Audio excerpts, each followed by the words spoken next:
and the wind is the female.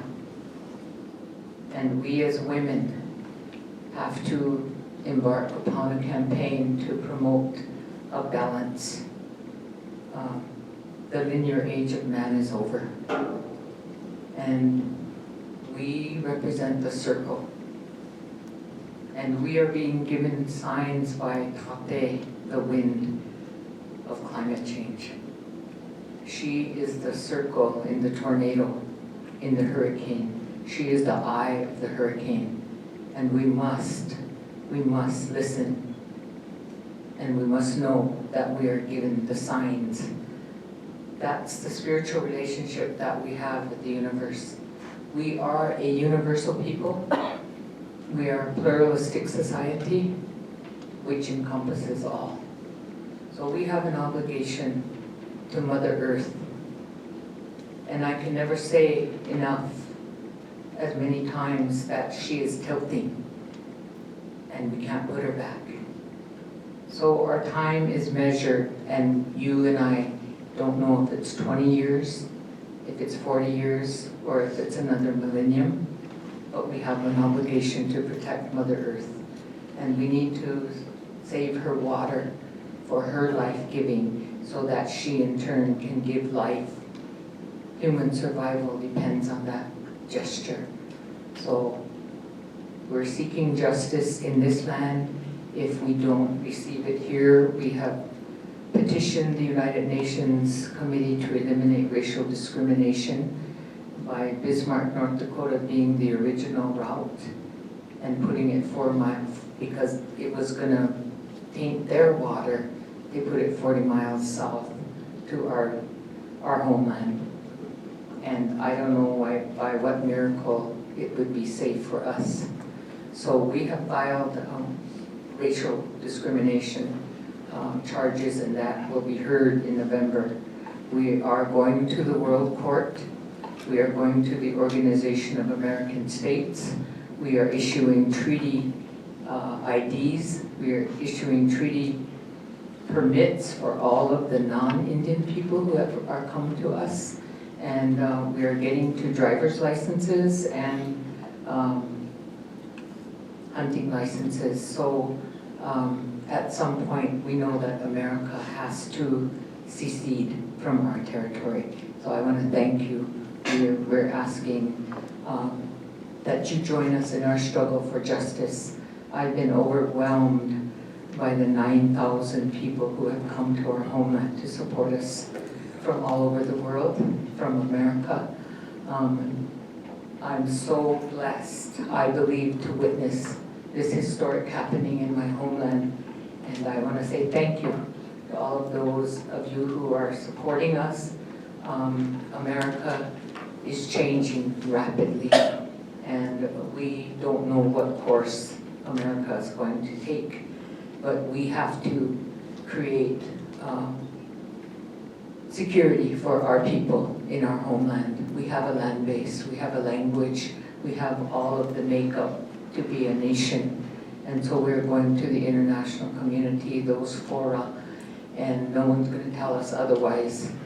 I have an obligation to my grandchildren, at least to leave a footprint of what can be done, what we did to validate our actions, to verify to them that we fought as hard as we could in a peaceful and prayerful manner to preserve our homeland and our people and for them. So we continue our struggle. It's about humanity. It's not about just my grandchildren, it's about your grandchildren too. We fought for this country. I was raised on VA pension. And I had uncles that were heroes in Normandy. And my uncle was the only Indian recipient of the Silver Parachute of the 7 Americans who received that honor for their struggle against the enemy in Normandy. So I was a good American for 40 years, and I had to change course and be a good Lakota and Lakota for the last 30. So Thank you for listening to us and hearing us and supporting us.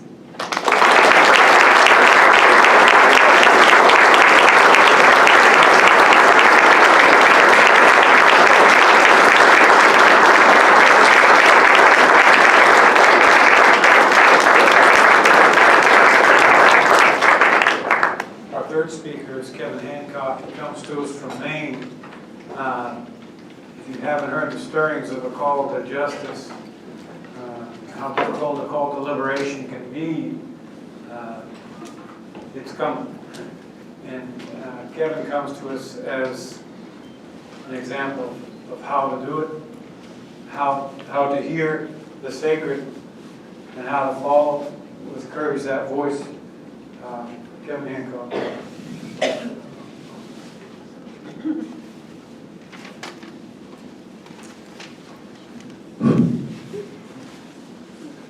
Good evening. Hello. I want to just start by saying a big heartfelt thank you. It's been a wonderful 2.5 days here in this community.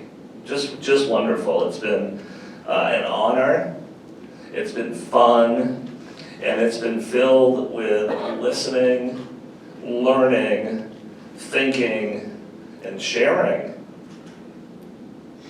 Things that in a 24/7 internet-wired go, bigger, better, more world can so easily get lost. So this has been a blessing for me. And I want to thank Eric for finding me. And then I particularly want to thank Tink and Phyllis. It's just been a blessing to spend 2 days with you. And the way you've welcomed me into this conversation and treated me with so much respect and love. Thank you. I appreciate that.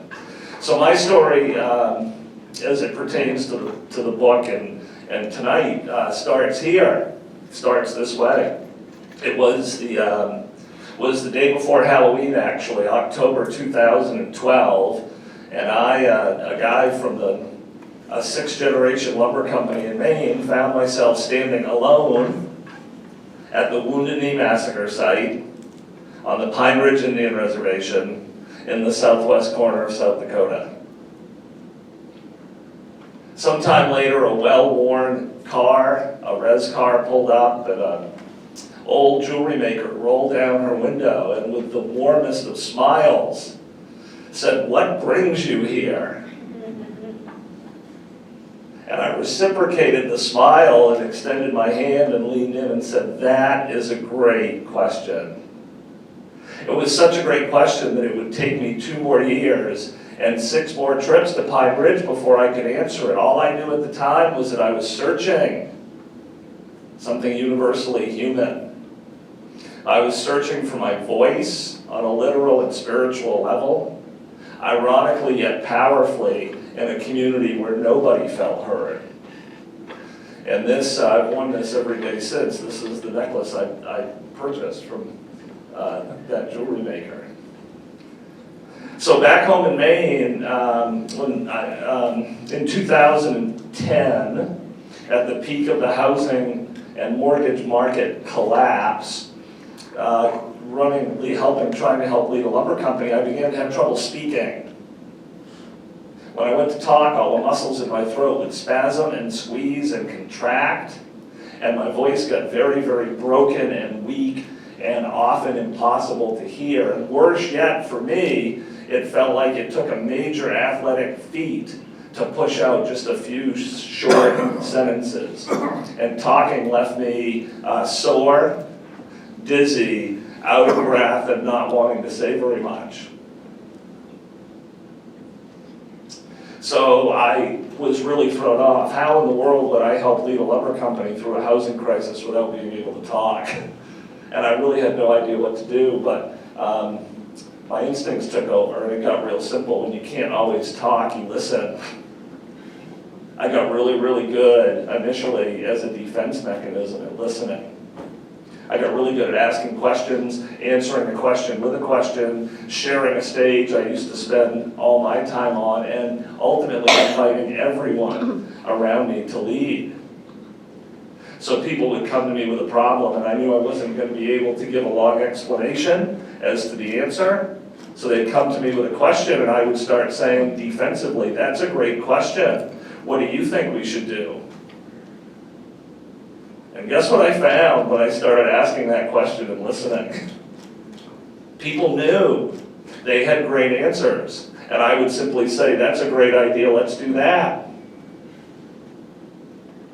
And in time, that idea of shared leadership took over and infected and changed our whole company in a really wonderful way. In 2012, when the economy had stabilized, I picked up a copy. I was still searching for my voice on a couple levels, and I picked up a copy of National Geographic, August of 2012, and the Pine Ridge Indian Reservation was on the cover. There was a picture of a young Lakota boy, bareback, with a ponytail, riding a horse over a rolling plain. And the cover read something like, "In the spirit of Crazy Horse, the rebirth of a Sioux Nation." And I read that article, and it was as if every spirit, past or present, ever connected to that story came out of that yellow magazine and hugged me and pulled me in. I've never had that feeling before or since, but I had that feeling in such a deep way that I felt no need to even explain it. You know that feeling? And I leaned over to my wife and I said, I'm going to go there. I want to see what modern day life is like for the people that live there. And 3 months later, I was talking to the wonderful jewelry maker at the Wounded Knee Massacre site. What was going to be one trip turned into two turned into 3, 4, 5. I was just there for the 10th time. A journal I was keeping turned into a book, and none of this had anything to do with my job description or the roles that people would have expected of me. My only qualification to go into Pine Ridge was a really powerful one. I was human. And the people that lived there were human. And I had no role or responsibility or right beyond that simple but powerful thing. And I've since made many, many friends there. It's one of my favorite places in the world, and some of my favorite people in the world live there. And I've come to believe, having spent a good deal of time there now, that engagement and connectivity in and of itself is a powerful act. Engagement and connectivity in and of itself can be a really powerful act. Being with, listening, being connected to. And it all made me rethink. It all made me rethink, stop and think about the nature of time. Events that I thought were ancient history were not over for this community I was spending time with. I thought the winning of the West was ancient history, but it still lived for this community. I thought Columbus's quote-unquote discovery was ancient history, but even that still lived for this communities and other communities like it. It all made me rethink the nature of leadership, the combination of losing my voice, which I've since come to believe all organizational leaders should do once in a while. Losing my voice and learning about the Lakota old ways of community and shared power and shared responsibility made me think differently about leadership, and I came to see it all as a blessing. And I also had a little bit of a background in astrology, and so I knew that mankind was on a cusp. And one thing that's really been interesting to me in the last 2 days is both Phyllis and Tink in their own ways have said as much, that we are in a period of change. The Piscean age has ended, the Aquarian age has dawned, and it made me think a lot about how leadership needed to change. What did leadership need to look like in the Aquarian age? The Piscean age was a leadership time of a single authoritarian superior leader. The head of the household spoke for the house. The head of the church spoke for the churchgoers. The head of the government spoke for the country, the head of the empire, the head of the corporation. But to me, what you see when you look around the world today is increasingly souls are no longer good with that. And this is a really exciting time. In the Aquarian age, every individual wants to know, seek, know, and speak their own truth. And what really gave me goosebumps was that as I spent time at Pine Ridge and learned about the old ways of the Sioux, this was wisdom that their tribes had had for generations long ago, that nobody spoke for everyone, that everyone was expected to know their own truth, to speak their own truth. And if every individual in the tribe was strong, then the tribe would be strong. It was right out of Rudyard Kipling's The Jungle Book to me. The strength of the pack was the wolf. So it changed the way I thought about so many things, including finally tribalism, the idea of tribalism itself. And I thought, what will tribalism look like in the Aquarian Age? How do we strike a balance where every tradition, every group can know and celebrate proudly the essence of who they are, and, not or, but and, we can also share and celebrate a single global humanity. Because I don't think the world will find balance with one or the other. It's going to be both.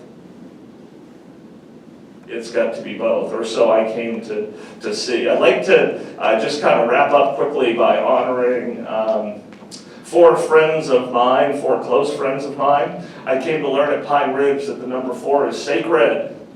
And now I look for the number 4 everywhere I go in my life. 4 directions, 4 seasons, 4 stages of life. So I just wanted to share with you a couple of short passages. This one is from my dear friend Catherine Grayday, who's an elder at Pine Ridge, is actually Dakota from Standing Rock, but lived at Pine Ridge while I was there. So I was having dinner with her one night. And after dinner we were visiting, and Catherine continued speaking, and in doing so she referenced the phrase internalized oppression. What do you mean by internalized oppression? I asked Catherine. It's just about being worn down, generation after generation, the cavalry, the missionaries, the government, the boarding schools. You wake up one day and it's all been internalized. When you've been oppressed over generations and generations, it finally takes hold. The oppression takes hold within you. Once it takes hold within you, it's perpetuated from within, and we act out the oppression on ourselves. We perpetuate the oppression on ourselves. This is how deeply it's been ingrained. So that passage is in honor of Catherine and the deep, deep wounds that so many people are still trying to heal. The second passage is in honor of my dear friend and another elder, tribal elder from Pine Ridge, Verola Spider, who prides herself in being a 4th generation storyteller from the district of Porcupine on the reservation. And she has a vision that is central to Lakota spirituality.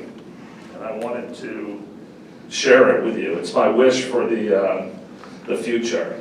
I'm sitting in the basement of the Singing Horse Trading Post for the first time I ever met Verola. Verola gets up and walks towards the counter. She continues talking as she walks. We're all related, she says. Some of us, the old, the real fluent speakers, you might say the full-bloods, we still believe that we are all related. We try to teach that to our young children. When I'm teaching in the classroom, I try to teach them that no matter what color a person is, we don't see the color. We see the spirit of the person. And then we know that we are related, that we are all related. No matter where we come from, you always meet a person, and it seems like you knew him or her for a long, long time. You don't look at the color and where they came from, you just know that you're related in some way. That means a lot. There are a lot of us who still believe that way, who still believe in the old ways. A lot of times you hear people say, no, that's not the way, but those people probably have a little bit of doubt in themselves. There are still a few of us left who believe in the old ways, who believe that we're all related. My third wish or honor is for another elder at Pine Ridge and dear friend. His name's Jim Miller. And Jim carries the story of his people as so many other elders do. He was a combat frontline combatant in Vietnam, returned home with PTSD, had significant issues with alcohol, ended up in federal prison, and recovered. Had a vision a few years ago about 38 Dakota Sioux hanging in Minnesota, organized what is now the Dakota 38 Ride every year in honor of those who were hung in Mankato. And he sent me a text this afternoon. I was just with him a couple days ago in Pine Ridge. He said, and here's his text. He said, "Hey brother, I'm teaching myself how to text." I literally think this was his first text. And he's so proud. But this is what I love. "I prayed for your presentation. I know you did well. I love you, man." And what I love about Jim Miller is everywhere he goes, everybody he meets, regardless of the color, as soon as he shakes hands, he says, "I love you, man." And he has a vision that's his that gives me goosebumps because of the difficulty of the challenge. He says that we have to forgive. We have to forgive so that we can move forward. And then finally, quickly, my last I wanted to recognize is a young man from the Dominican by the name of Isaac. So because I'm from Maine and I travel some with business, I end up in Boston and New York a lot, and I end up in a taxi cab a lot. And I'm always interested in the driver. And the driver is almost always a young person from Africa or a young person from Central or South America or the Caribbean. And I always ask them the same question the old jewelry maker asked me: "What brings you here?" And the last taxi I was in, Isaac was driving from the Dominican. And what brought him here was the opportunity he saw in this country. He said, "The only way you can make money or have fame in my country is if you're leading the government. And here there's opportunity. It's not easy, you have to work hard, but there's opportunity." And it reminded me that all over the world, people fight and dig and scratch to get to this country. And one of my deepest wishes is that someday all of the first native peoples of this country could wake up and view their own country with that same type of fairness and optimism and opportunity. A big wish, but it's a wish I have. So I'd just like to end by saying I have a second name. It's Hoya Washte. And that name was given to me in Sweat Lodge in a making of relatives ceremony that says so much about the big heart of the Lakota people. The gentleman that made me his brother, it took me years to realize he really meant it. When he made me his brother, it was the equivalent of as if I was his blood. There was no difference. But I love the name because of what happened to my voice. Translated, it means he throws a good voice, or he throws his voice for good. And I'm just really honored to be here, to be a part of this group, and to have been a part of your community for a few days. So, Wopila Tomka, big thanks.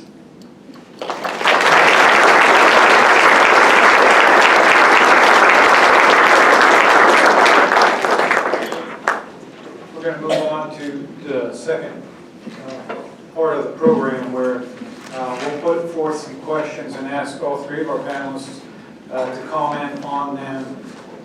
And we've heard inklings of answers to these, and I want to ask them to elaborate.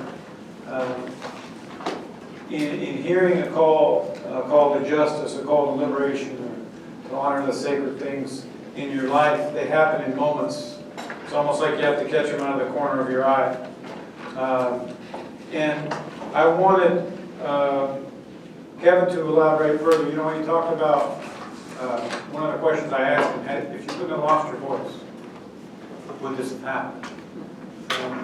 Answering a call like these is difficult, particularly for those of us who haven't been on Pine Ridge, or didn't grow up in Standing Rock, or Sage. So I would like Kevin to talk about the moment, whether it's losing your voice, or whether that moment at National Geographic. And Phyllis, you shared a story in Dr. Huber's class the other day about marching and what the little girl said and how profound it was. I would like you to share that moment. Tink, you and I have been walking through the Union about the internal oppression that Kevin was reading, the colonization, and how hard it is for all of us to break through that. Nearly impossible, it seems. And I know that you've had those moments, and it's been a struggle to break through, and if you would talk about that moment. So I guess, Kevin, you. So I don't believe I believe my voice disorder was the great spirit and my soul's way of getting my attention, of getting me to stop and think and listen and change. And it's a little hard sometimes to talk about my voice when it's like right now it's actually pretty normal because I get a periodic Botox injection. Botox is a muscle relaxant, and sometimes it works and my voice can function, but often you would have a very difficult time hearing me. But what the lesson there to me was that partial loss of my voice, which I'd only for quite some time thought of as a problem or a disability or a hindrance, actually turned out to be one of the greatest blessings and callings and opportunities that ever came my way, and it came in disguise. And I've since said that if someone told me they could wind back the hands of time and take back my voice disorder, I wouldn't let them have it, because I learned so much more from losing the consistent use of my voice.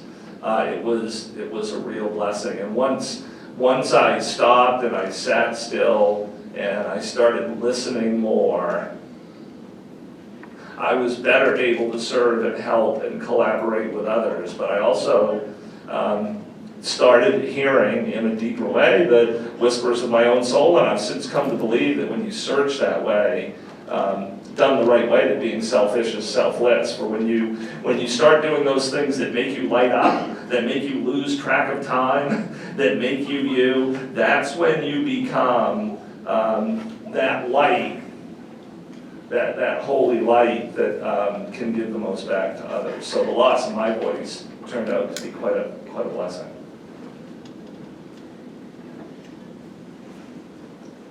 So I was sharing my life work in that class, and I was at the Trail of Broken Treaties in 1972.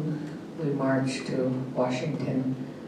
I was part of Wounded Knee in 73, and I was also part of the longest walk to Washington, D.C., once again to seek justice for our rights. In 1974, I helped to coordinate the first conference, treaty conference in Standing Rock, and the chiefs mandated opening a UN office. So I moved to New York City, got mugged in Manhattan. So in sharing that, I helped to open an office across from the United Nations, and we received our NGO credentials in 3 years, and we coordinated the first conference on Indian people and our lands by 1977, and we began the work for 37 years to complete the UN Declaration on the Rights of Indigenous Peoples.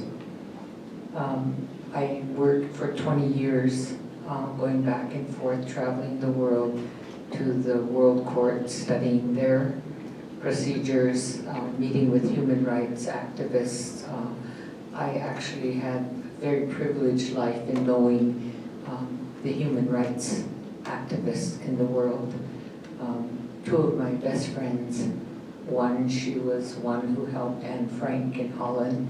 she became a mentor, a relative, and the other one was from the family who tried to keep their Japanese help here in the United States to hide them, and faced treason charges, pleaded insanity, and was banished to live in Africa. So they created NGOs for the handicapped, for the less fortunate, and they really paved the way for human rights for the less fortunate.